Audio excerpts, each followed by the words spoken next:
GDP 대비 39.4% 국가 채무 비율을 그렇게 예상했는데요. 0.1%포인트 정도 됩니다. 39.5% 정도 되는데, 이는 OECD 평균 GDP 대비 국가 채무 비율인 110%에 비해서 대단히 안정적이고 건전하다는 것을 보여주는 겁니다. 적극적으로 IMF가 재정 투자를 확대하라고 권고하는 이유이기도 합니다. 1분기 성장률이 마이너스 0.3%에서 많은 분들이 우려를 하셨습니다만, 가장 큰 요인은 수출이 줄어들었기 때문입니다. 그래서 수출 주도형 또는 수출에만 너무 의존하는 경제 구조는 안정적이지 않다. 그래서 세계 각국이 내수의 비중을 늘리는 그런 방향으로 경제 정책을 다 전환하고 있습니다. 소득주도 성장 정책이 바로 우리의 내수를 확대하는 정책이고, 이것이 세계 경제의 흐름에 적극적으로 대응하는 방안이라는 것을 다시 한번 국민들께 말씀을 드리겠습니다. 정말로 이것은 흔들림 없이 추진해야 될 우리의 정책입니다. 공정경제를 바탕으로 한 소득주도 성장 정책과 혁신 성장 정책, 이 축을 제대로 가동을 시켜야 우리 경제가 더욱더 건강해질 것입니다. 자유한국당에게 당부하고 싶습니다. 숲에 있는 키가 자라지 않는 나무만 볼 것이 아니라 우리 경제의 숲 전체, 조화로운 숲을 보기를 권합니다. 이상입니다. 네, 이어서 김혜영 최고위원의 발언이겠습니다. 어버이날을 맞아 이 땅의 모든 부모님들께 존경과 감사의 말씀을 드립니다. 최근 일부 정치권에서 선거법 개정과 관련하여 의원 정수를 확대하자는 주장을 하고 있습니다. 하지만 의원 정수 확대는 국민의 뜻이 아닙니다. 여론조사를 보면 국회의 전체 예산을 동결하는 전제에서도 국회의원 정수 확대에는 다수의 국민들께서 반대하고 있습니다. 국회가 비효율적인 것은 각 정당이 정당의 이익을 우선하고 정치인들이 본인의 다음 행보를 우선하기 때문이지 국회의원의 수가 적기 때문인 것은 아닙니다.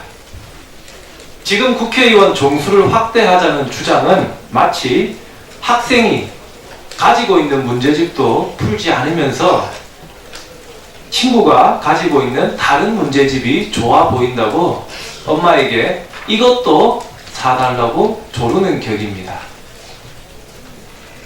패스트트랙으로 지정된 국민의 의사를 국회 의석수에 좀 더 일치시키는 선거법 개정안에 찬성하지만 국회의원 수 증가에는 분명하게 반대합니다. 지난 7일 자유한국당으로부터 3차 고발을 당한 더불어민주당 의원들이 자유한국당의 막무가내식 고발에 강력하게 법적 대응 조치를 하겠다고 밝혔습니다. 자유한국당은 사건 현장에 있지도 않은 의원들까지 고발하는 총극을 벌였습니다. 저 역시 자유한국당의 2차 고발 명단에 포함되었는데 패스트트랙 지정과 관련하여 어떠한 물리적 유형력도 행사한 바가 없습니다. 자유한국당에서는 본인들의 국회 선진화법 위반 사항에 대해 물타기하고 양비론으로 몰아가기 위해서 이러한 막무가내식 고발을 하는 것으로 보입니다. 제1야당의 정치 행태로는 너무나 지저분한 방식입니다. 자성을 촉구합니다. 최근 황교안 대표와 나경원 대표의 발언을 보면 서로 경쟁이라도 하듯 자극적인 발언들을 쏟아내고 있습니다. 본인들의 정치 행보를 위해서 지지자들을 겨냥한 발언으로 보입니다. 하지만 이로 인해 정치 불신은 점점 가중되고 있습니다. 국회 안에 취미 삼아 농작물을 가꿀 수 있는 텃밭이 있습니다. 황교안 대표와 나경원 대표에게 텃밭을 가꾸시라고 권하고 싶습니다. 흙을 만지고 농작물을 키우면 개인의 욕구도 줄어들고 흥분되어 있는 정서도 좀 안정되어질 것입니다. 이상입니다. 이어서 이수진 최고위원의 발언이 있겠습니다. 네, 오늘은 어버이날입니다. 저도 아침 일찍 병원에 입원해 계신 어머님을 뵙고 감사 인사를 전했습니다. 오늘날 대한민국을 있게 하신 우리 대한민국의 모든 어버이들께 감사 인사 올립니다. 고령사에 접어들어 노인복지의 중요성이 크게 부각되고 있습니다. 기초연금, 장기요양보험, 노인 돌봄 서비스, 치매 국가 책임제 도입으로 국가가 책임지는 다양한 정책들이 계속적으로 마련되고 있습니다. 한 가지 말씀드리겠습니다. 전경련 산하기관인 한국경제연구원에서 한국의 최저임금이 OECD 회원국 중 최고 수준이라고 발표했습니다. 우리나라 최저임금이 OECD 국가 중에 최고라니 너무 이상하지 않습니까? 한국노동사회연구소에서는 복지국가들에 비해 여전히 우리나라 최저임금은 하위권이며 한국경제연구원의 발표는 소득주도 성장을 흔들려는 왜곡된 자료라고 이야기합니다. 전경련은 1인당 국민소득이란 쓰지 않는 지표를 활용한 것이라고 합니다. 1인당 국민소득은 연간 개념으로 나라마다 노동시간이 다르기 때문에 왜곡될 수 있습니다. 우리는 가짜뉴스의 무방비 상태로 노출되고 있습니다. 특히 최저임금에 대한 가짜 지표와 문재인 정부 집권 3년차를 앞두고 경제정책 기조인 소득주도 성장이 실패했다는 가짜뉴스도 홍수처럼 밀려오는 상황입니다. 최저임금 인상을 방해하는 거짓된 정보에서 우리는 바른 판단으로 바로 봐야 할 것이 있습니다. 그리고 우리는 노동자와 자영업자들은 앞으로 서로 상생하는 길로 가게 될 것입니다. 지난 2년 전 사회적 지탄을 받았던 전경련이 기지개를 켜는 듯한 그런 움직임을 유심히 지켜봐야 할 것입니다. 꼭 비판하고 넘어가야 할 사안이라 하나 더 언급하겠습니다. 자유한국당 한성교 사무총장이 당직자들에게 차마 입에 담기조차 어려운 욕설과 비난을 퍼부었다는 어이없는 소식을 접했습니다. 당의 손과 발의 역할을 하는 당직자들의 인격을 무너뜨리는 행동을 자행한 것은 비판받아 마땅한 일입니다. 한국당 사무처 노조에서조차 한 총장의 거취 표명을 요구한 것을 보아 스스로 사퇴하는 것이 제일 나은 선택일 거라고 보여집니다. 이상입니다. 예, 다음은 박주민 최고위원의 발언이 있겠습니다. 예, 먼저 홍영표 원내대표님 그동안 고생 많으셨습니다. 나중에 저한테 소주 한잔 사드릴 기회 주시면은 한잔 사드리도록 하겠습니다. 오늘은 어버이날입니다. 오늘 어머님, 아버님 저는 뵐 수는 없을 것 같은데요. 전화라도 좀 드려야 될 것 같고요. OECD 회원국의 노인 빈곤율이 14%인데 비해서 우리나라는 47% 정도 된다고 합니다. 산업화를 위해서 희생하셨고 또 가족들을 위해서 스스로를 희생하신 세대이기 때문에 우리가 잘 모셔야 되는 분들입니다. 문재인 정부의 국가침해 책임제도의 정착, 그리고 기초연금 확대, 및 사각지대 해소 등 어르신들을 위한 사회적 안전망 확충을 위해 더욱더 노력하겠다는 말씀 드리겠습니다. 손정배 의원님이 그 보도자를 좀 내셨어요. 어떤 거냐면 기무사가 세월호 참사 직후부터 정부에 대해서 비판적인 활동을 하거나 비판적인 의견을 낸 사회단체 등을 공보 또는 반정보 단체로 규정을 하고, 더 나아가서 세월호 유가족분들을 종북세력으로 규정해서 방첩 활동을 전개했다는 취지였습니다. 저를 보니까 여러 문건들이 작성된 것으로 보여지는데요. 특히 2014년 5월 30일에 작성된 문건을 보니까 세월호 피해자 대책위, 즉 가족분들이죠. 그 활동을 종북 세력으로 분류하면서 그 대응 방안들을 일일이 열거하고 있다고 합니다. 대응 방법 중에 하나는 주요 집회 장소를 선정해라. 또 다른 하나는 과거에 활동력이 있었던 단체들을 적극적으로 활용해가지고 집회나 시위들을 대처하자, 이런 내용들이 있다고 합니다. 제 경험으로 봤을 때는 이러한 내용들이 실제로 실행이 됐었다고 생각이 됩니다. 제 경험으로 봤을 때는. 따라서 이런 문건들은 단순한 검토 문건이 아니라 시행을 염두에 둔 문건으로 보여집니다. 관련돼서도 철저히 수사가 이루어져야 될 것이라고 생각됩니다. 최근에 삼성 바이오로직스 분식 회계에 관련된 수사가 속도를 내고 있는데요.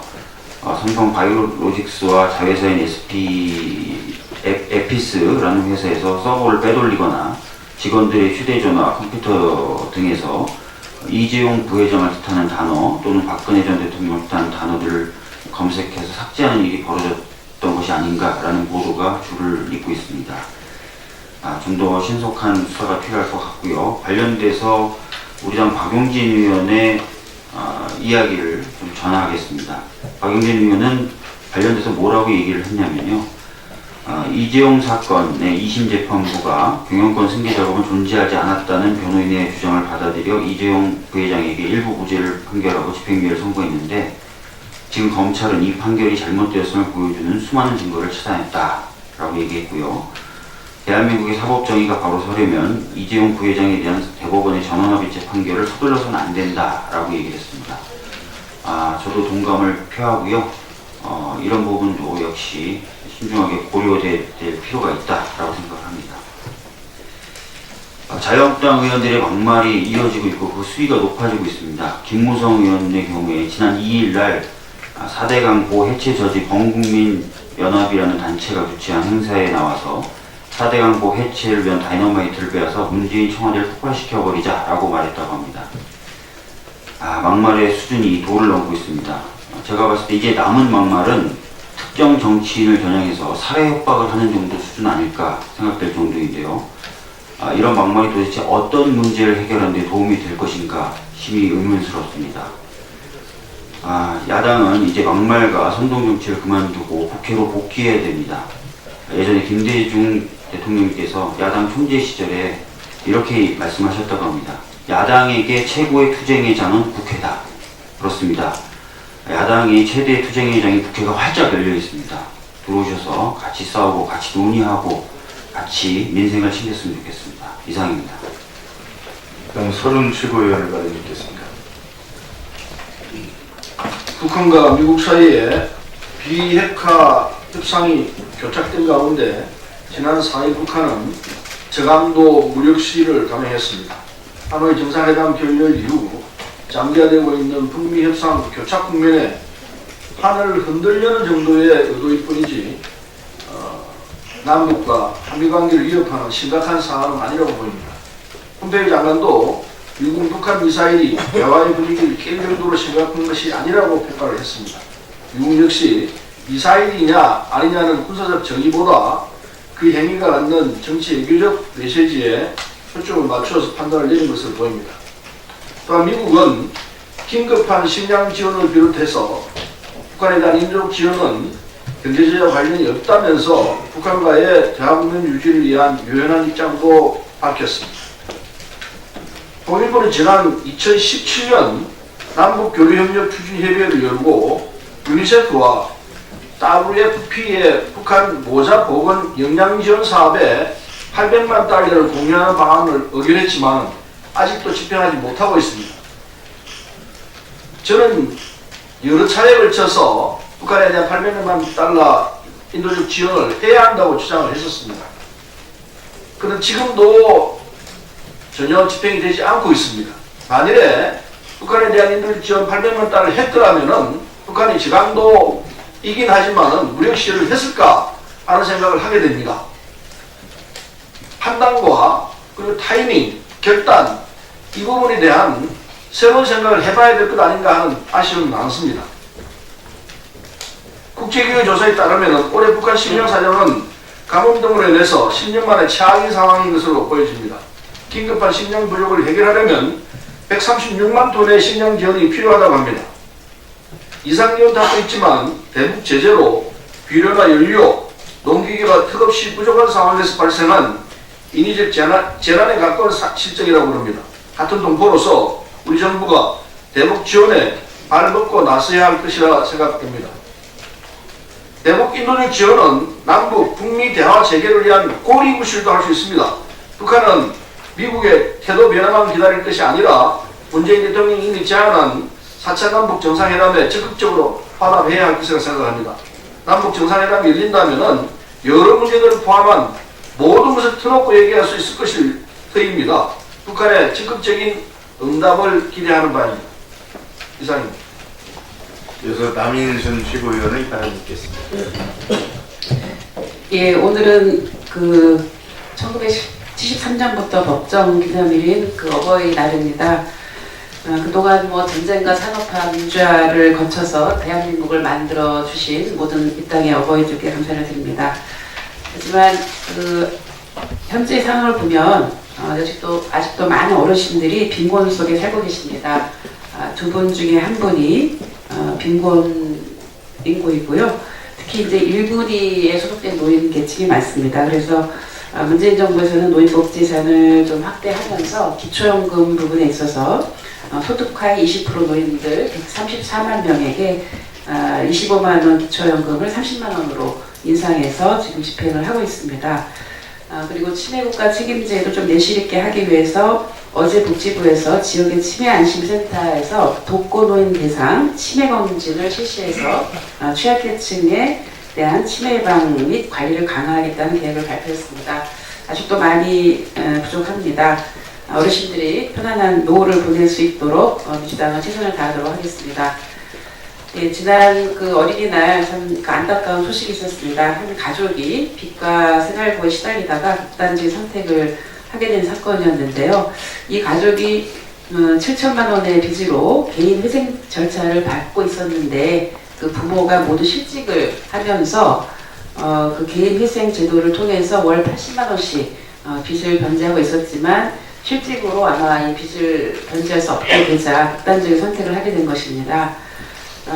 개인 파산이나 아니면은 변제 계획안 같은 변경 신청 이런 방법들이 있었는데 사실 이런 제도들이 제대로 국민들 속에 알려지지 않아서 이 안타까운 죽음을 저희가 막지 못했습니다. 문재인 정부에서 40조 원의 그 소멸시효 완성 채권이 소관 정리되었지만 여전히 200조 가까이의 수정되는 숨은 빚이 약달적 추심에서 벗어나지 못하고 있습니다. 실업이나 질병 등 불가피한 사유로 상환 능력이 없거나 오랜 기간 채무 기록 때문에 정상적인 경제 생활이 단절된 상환불능 채무자에 대해서는 파산 신청 등의 그 제도적인 문을 쉽게 두드릴 수 있도록 지원해야 합니다. 그래서 그 더불어민주당의 민생연석회의에서는 그동안 이런 한계 계층의 가계부채 부담을 완화하기 위해서 그 소득 없는 취약계층에 대한 빠른 파산 유도 및 파산 신청 금액 지원, 제도권 금융의 자체 채무 조정을 잘 모르는 서민들을 위한 홍보 활성화, 또 고금리 대출자에 대한 중금리 정책 금융 확대 등을 추진하고 있습니다. 정부와 또 저희 당 정책이랑 지속적으로 좀 논의를 하고 당 을지로위원회에서 논의를 해서 가계부채 민생 대책을 조만간에 발표를 할 예정입니다. 더 이상 이런 안타까운 죽음이 일어나지 않기를 바라는 마음입니다. 이상입니다. 예, 다음은 이형석 최고위원의 발언이 있겠습니다. 예, 오늘 어버이날을 맞이해서 이 땅의 모든 부모님들에게 감사의 말씀을 드립니다. 그리고 이제 10일 후면 5.18 39주기가 됩니다. 어제 문재인 대통령께서는 독일 일간지 기고문을 통해서 광주는 한국 현대사를 상징하는 도시이며 한국인들은 광주에 마음의 부채를 갖고 있고 지금도 많은 한국인이 광주를 생각하며 끊임없이 스스로 정의로운지 되묻고 있다 이렇게 말씀하셨습니다. 광주의 비극은 그리고 한국인에게 두 개의 자각과 한 개의 의무를 남겼다고 했습니다. 그 첫 번째 자각은 국가폭력에 맞선 사람들이 가장 평범한 사람들이었다는 것이고 두 번째 자각은 국가의 폭력 앞에서도 시민들은 항쟁 기간 동안 단 한 차례의 약탈이나 절도 등이 없이 엄청난 자제력으로 질서를 유지했다 이렇게 밝혔습니다. 그리고 그 한 개의 의무에 대해서는 광주의 진실을 알리는 일이다 이렇게 말씀하셨습니다. 그럼에도 불구하고 5.18 39주기에 즈음한 오늘의 우리의 현실은 여전히 5.18에 대한 왜곡과 폄훼 그리고 가짜 뉴스가 난무하고 있고 5.18 헬기 사격과 암매장 등 여러 가지 증언들이 속속히 나오고 있지만 그 진실에 접근조차 못하고 있는 안타까운 현실에 놓여 있습니다. 자유한국당에게 다시 한번 촉구합니다. 자유한국당은 하루속히 장외투쟁을 접고 국회 정상화에 협조함은 물론 5.18 폄훼 발언자에 대해서 납득할 만한 추가 징계와 그리고 국민의 눈높이에 맞는 5.18 진상규명조사위원회 구성을 통해서 5.18 진실규명에 적극 협조해야 할 것입니다. 그렇지 않을 경우 광주는 어떠한 경우에도 자유한국당을 결코 용납하지 않을 것이라는 경고의 말씀을 드립니다. 이상입니다. 다음은 박홍근 을지로 위원장의 발언이 있겠습니다. 네, 을지로 위원장으로서 무한 책임을 절감하는 요중입니다. 우리 국회가 민생의 고통을 더 이상 외면하지 말고 국민들의 먹고 사는 문제에 조속히 시급히 응답해야 합니다. 소위 민생투쟁 대장정을 한다는 황교안 자유한국당 대표는 어제 문재인 정부가 주장하는 민생은 민생이 아닌 선거라고 했습니다. 그러면서 수령 처리와 같은 민생국회에 협력할 뜻이 전혀 없음을 분명히 밝혔습니다. 민생을 선거에 가져다 붙인 것은 민생이 나아지면 자기들 선거에 불리하니 민생국회에 협력할 수 없다는 속마음을 노골적으로 드러낸 것입니다. 제1야당 대표로서 사리 깊지 못한 매우 가볍고 무책임한 발언입니다. 황 대표가 말하는 민생투쟁 대장정이 민생과 투쟁하며 대권을 향한 장정, 자기들 밥그릇 투정 대장정으로밖에 보이지 않습니다. 황 대표는 국무총리 시절에 20대 국회 개원과 관련해서 국무회의에서 여야 간 상호 존중과 협력을 바탕으로 국민의 어려움을 해소하는 희망을 주는 국회가 되길 바란다라고 말한 바 있습니다. 민생은 그때도 어려웠고 지금도 어렵습니다. 말이 달라질 이유가 하나도 없습니다. 민생 문제 해결에 야당의 협조는 선택이 아닌 필수입니다. 자유한국당의 국회 복귀를 촉구하는 다수 국민의 목소리도 확인되고 있습니다. 설마 빈손 국회를 만들어 놓고 독재 타도를 외치며 5.18 민주화운동 기념식에 갈 수는 없을 겁니다. 패스트트랙은 외면했어도 민생 트랙만은 외면하지 말길 바랍니다. 자유한국당이 민생 외면을 계속한다면 민생 전선의 최전선에 서 있는 을지로위원회 차원에서도 대책을 적극 강구할 겁니다. 을지로위원회는 22건의 민생 문제를 해결했습니다만 아직도 해결하지 못한 과제들이 40건이나 쌓여 있습니다. 이런 과제들은 하나하나가 을들의 피눈물이 그리고 간절함이 배어 있는 것들로 을지로위원회로서는 사회적인 과제들입니다. 그러나 빈속 국회의 속이 바싹바싹 타들어가고 있습니다. 오늘 5월 10일 당정청 을지로 민생현안회의를 계기로 자유한국당의 가짜 민생에 맞서 진짜 민생 대장정을 준비하겠습니다. 이번 제3차 당정청 을지로 민생현안회의는 김수현 청와대 정책실장, 김상조 공정거래위원장 등이 참여한 가운데 그동안 당정청이 집중해왔던 가맹 분야, 공기업 분야, 하도급 분야 등 5대 분야 10대 과제를 집중 중간 점검하고 향후에 현장 방문과 간담회, 과제별 당정청 회의 등 시급한 민생 문제의 집중 해결을 위해서 다양한 방안들을 실천적으로 강구하고 그 성과도 하나씩 내놓을 예정입니다. 을지로위원회가 진짜 민생 활동이 무엇인지 보여드리겠습니다. 이상입니다. 다음은 김정호 사회적 경제위원장의 발언이 있겠습니다.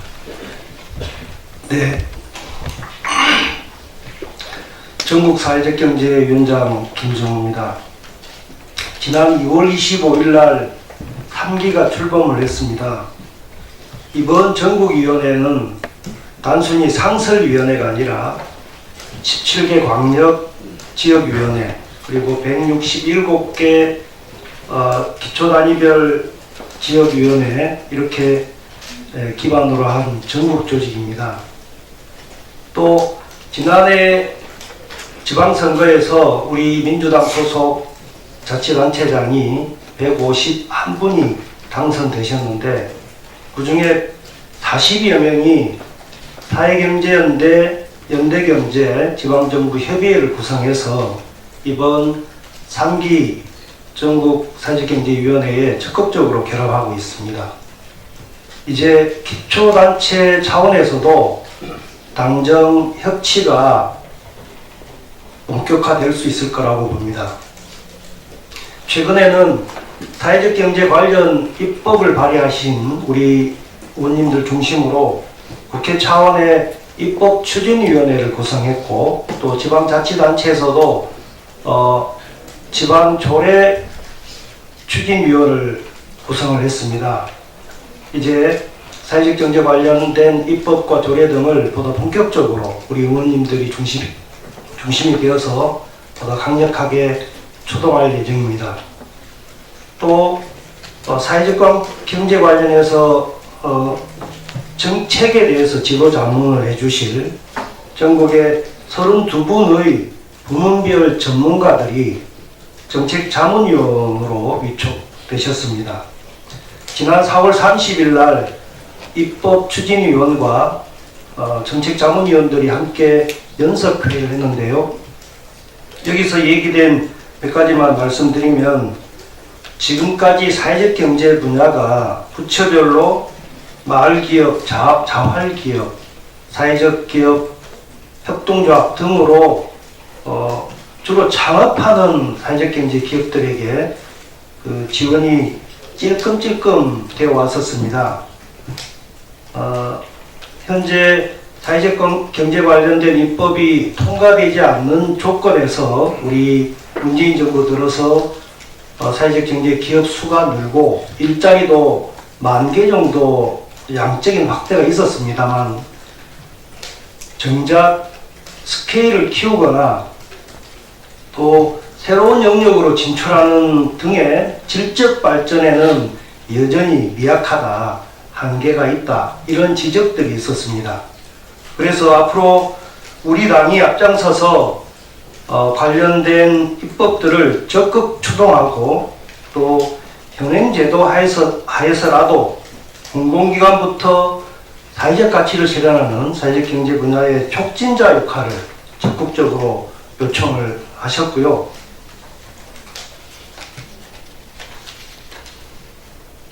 특별히 부처별 칸막이를 낮추고 지역 현장에서 사회적 기업에 대해서 통합적인 지원, 육성 방안이 좀 더 내실화되어야 된다.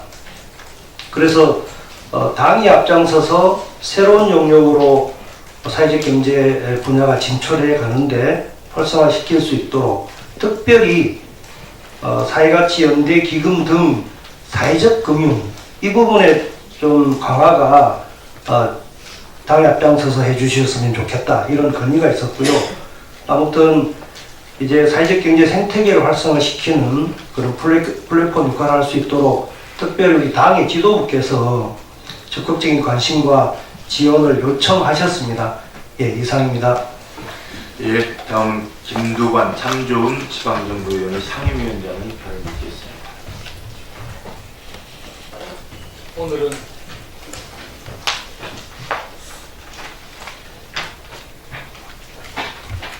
오늘은 홍영표 원내대표님께서 함께 하시는 마지막 박대감부회의입니다.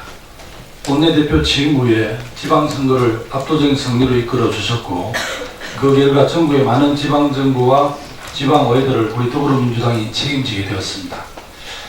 비록 아직 통과하지 못한 아쉬움이 있지만 지방일가지향법을 상정시키고 각 관련 상임 의견 제출까지 마치도록 이끌어 오셨습니다. 또 전국의 각 지방정부에서 원하는 사업들을 정부 예산에 반영시키고 재정분권을 위해서도 많이 애써주셨습니다. 전국의 지방정부와 지방의회를 대신하여 고생하셨다는 말씀과 함께 감사 인사를 전합니다. 자유한국당 장애투쟁과 관련해서 한 말씀 드리겠습니다. 자유한국당 한교안 대표의 민생투쟁대장정은 그 첫날부터 자유한국당 규탄하는 지역과 현장의 목소리 속에서 진행이 되었습니다. 한교안 대표와 자유한국당 장애투쟁은 민생해방투쟁이며 민심무시 대장정입니다. 지난달 25일 참좋은지방정부위원회는 더불어민주당 소속 지방정부와 지방의 4대 협의체와 함께 자유한국당의 거짓 선동과 국민 급박의 정치를 중단하고 민생과 지역경제 활성화를 위해 국회에서 일을 하라고 강력하게 촉구한 바 있습니다. 그럼에도 지역에 내려가 거짓 선동을 계속하겠다는 것은 민생을 위한 투쟁이 아니라 오직 자당의 기득권 사수를 위해 민생과 싸우고 국민과 싸우겠다는 것입니다. 지금 자유한국당 행태는 숙제를 하랬더니 집을 나간 격입니다. 제1야당이라는 정당이 국회에서 일을 하고 성과를 내야 하는 것은 상식 중의 상식입니다. 지방일가리양법, 지방자치법 전부 개정안, 민생법안과 주경예산에 이르기까지 지방정부와 지역 골목골목은 간절하게 기다리고 있습니다. 지방분권 기한 약속을 현실자처럼 버리고 지난해 지방일가리양법 통과 무산, 2월 국회 무산, 그리고 4월 국회 역시도 성과 없이 끝났습니다. 이제는 돌아와 숙제를 하고 성과를 내어야 합니다. 지방정부와 지역 현장의 목소리를 대신해 다시 한번 엄중한 경고를 담아 촉구합니다. 자유한국당은 속히 국회로 돌아와 지방 분권과 민생 입법에 임해주시기를 바랍니다. 이상입니다. 다음은 선진규 전국 노인위원장의 발언이 있겠습니다. 저는 이 시간에 보고 말씀을 드리지 않기로 했는데 어제 당 대표께서 대한 노인의 노인날을 위해서 방문 인사로 가셨는데 그 부문이 아주 좋아서 말씀 좀 드리고 싶어서 잠깐만 드리겠습니다. 이 정당 대표가 어버이날을 기해 가지고 이렇게 찾는 건 처음이었답니다. 그래서 굉장히 좋아했어요. 아주 고무적이었는데 그런데 이 준비를 10일 전부터 여기 당에서 했거든요. 그러니까 저쪽에서 굉장히 예를 치러주고 그러니까 저쪽에서도 고무되어가지고 전국에 있는 17개 그러니까 시도 위원장 전체가 다 왔어요. 간부지들이 다 오고 그러니까 굉장히 고무된 상태에서 정중하게 맞이되고 서로 맞아주는 사람과 우리 방문한 사람이 참 좋았다는 말씀을 드리고요. 근데 거기서 조정식 우리 정치위원장님께서 노인 복지에 대해서 소상히 이야기를 드렸거든요. 과거부터 지금까지. 그러고 난 뒤에 이제 가고 나서 우리 다 가시고 나고 난 뒤에 자기들끼리 이제 다시 모였답니다. 모여가지고 이야기가 우리 그동안 너무 했지 않나. 이제는 보수 진보를 떠나서 노인다워지자. 노인이 노인다워지자. 이런 이야기가 아주 있었답니다. 야, 그러면서 실질적으로 듣다 보니까 노인 복지는 지금 민주당에서 다 했네. 그런데 지금까지 우리는 한국당에서 한 것을 알고 있었는데 이게 참 그건 너무했다고자. 이런 이야기도 농담도 했답니다. 그런데 그렇게 하고 있는 중에 여러분들